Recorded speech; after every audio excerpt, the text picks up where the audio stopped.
So being a champion means something, but the route to being a champion ain't what it used to be either. It don't mean that much to you, basically. I'm not saying it don't mean that much, but I'm like, you do gotta consider how cats is getting belts. Like we got 4 belts.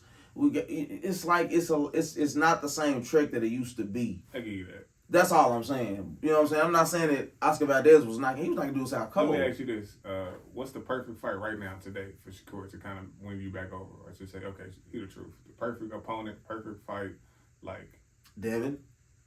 And here's the thing. I don't think Devin right now. I'm gonna tell you right now. This is how I realize. I'm talking about the fight of fights because I don't want to say Tank. I think that's the answer. I don't want to say I'm gonna Tank. tell you right now. Tank at 135, Shakur at 135. Everybody else at 140. Can we say, given his skill set, just based off the climate, can't nobody really beat Shakur that we can name at 135 right now? He beats right. Loma. Right. He beats Loma, right? Yeah, for sure. He beats he not gonna fight Keyshawn Davis. That ain't gonna happen. That's his dog. Yeah. He beats Kambosos. You got Williams Zepeda. I'm gonna get that to Shakur. So my point is, even if these guys give him a tough fight, he should come out on top, right? Right. It's Tank. You saying for the fact of being at 135 though? Because I'm like, well, this is the thing. That's how I say boxing is trash. Because you got 2 guys who are at 135 who are at the cream of the crop. yeah. Everybody else at 140. We ain't even gotta worry about negotiations. We ain't gotta worry about maybe or they gotta fight so and so. Y'all the last 2 guys at 135. Here's the problem with that logic, and you're correct, but Shakur thinks he's to the ilk of a Tank, and that's that. A lot of those guys do, but the numbers don't match up. Well, Kenny Ellis, one of Tank's trainers, he said they plan is to fight Shakur next and go to 140 and handle Devin. Cap. That's what he said. Cap. Now he said, What's his name? Kenny Ellis. He wanted his Kenny Ellis. Cap. That's what he said. Nobody wants to hear that, bro. Shakur retweeted it and was like, real dude. Like, let's get it popping. I've heard enough from him, bro. You said you can't. Your point was to come up and get niggas and all this and that, and then you fought niggas don't nobody know or care about, bro. I'm not paying for no fights from this nigga if it ain't one of them guys. So bro. you don't believe people are actually ducking Shakur? No. Okay. But only because of the real. Now, if you don't have some of the performances you've had, maybe. Now, that's one thing. I don't think they ducking him because they're scared of him.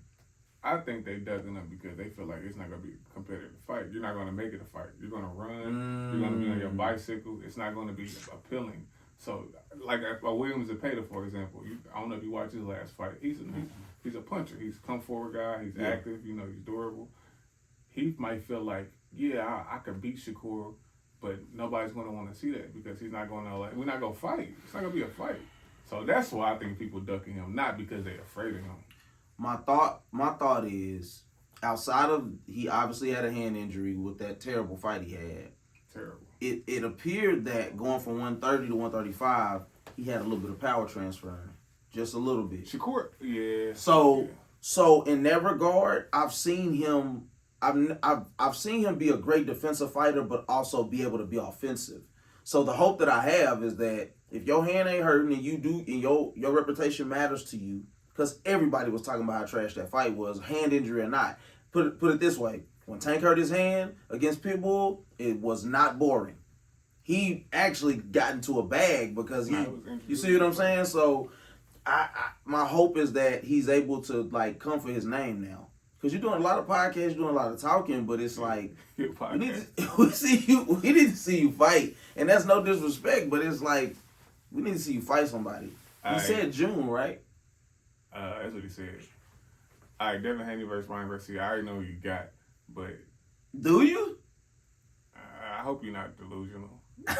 But in no universe is Ryan Garcia beating Devin Haney.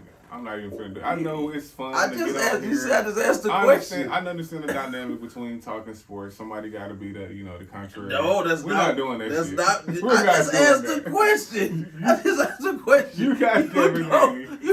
You assume my answer. How confident are you in Devin Haney, or do you have any hope in Ryan Garcia possibly pulling it off? Let's there you go. I'll say this first. If Ryan doesn't learn self-control, he's going to get stopped early. And that's based off of what I seen him do to Regis Prograis. I'll be honest. From a skill level, Ryan ain't the most skilled either. At all. So he might be worse than Regis. That's why I was like, it's not much of a you talking about a guy who still don't have good footwork. He just got a fast left hand. That left is a problem. And the Haney's are prepared. So your length and your speed is the same thing that we said against Tank though. Yeah. But we talking about Devin and Tank both being guys that have high IQs in the ring. That's not gonna matter, bro. If you can't stay disciplined and work behind a jab, I seen that Derek was working with some body shots and stuff like that. That might be your saving grace to try to work him to try to work to the body and wear him down and catch him with a shot. But I got Devin stopping him, bro. If Ryan developed the right hand somehow miraculously overnight, and he learned how to fight on his back foot, we might have a competitive fight. If those two things aren't accomplished in the next, what is it? When they fight? April 20th. If that ain't accomplished in the next 30 days, it's gonna be bad. It's gonna get ugly. I can see a towel being thrown in. I can see Devin just beating on him. I don't see him like dropping him consecutively. He's gonna have to be cautious, bro, because beating on him. He can be dropped. Like that's the one thing we gonna keep. Talking about Devin? Yeah, I think that's dead. We can nip that in the bud now. We can nip that in the bud. He got caught one time. No, that's not what I'm even basing it off of. He had 10 fights since. But I'm not basing it off of that at all. I'm saying off the power of Ryan, period. Ryan can drop him, bro. That's all I'm saying, just purely off of what he's capable of. I watched enough boxing to know that the knockouts for guys who are great boxers come from the punches they don't see. Correct. That's knockouts in general, right? Calculated. He's not hitting him with nothing he can't see. It's not happening. So, I don't see that happening. You don't think that Philly shell going? Man, that ain't no Philly. That's a Chicago. I don't know what the hell that is. My thing is this. I think you should respect Ryan's power just because. I'm not doing that no more. You don't have to. But he's still, unlike a lot of these niggas, he's still dropping niggas. Let's be clear. Oscar Duarte, who was the dude that dropped? Come on now, we can't do that, bro. Who was he? A lot of these niggas we can't name their opponents. I can name. I'm saying we can't name them like they somebody. I respect Regis.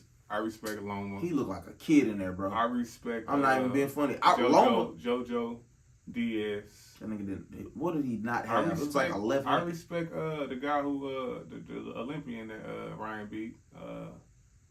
You talk about Luke Campbell. I respect Luke Campbell. Okay, I thought you were talking about the other guy. Other than that, bro, yeah, he ain't.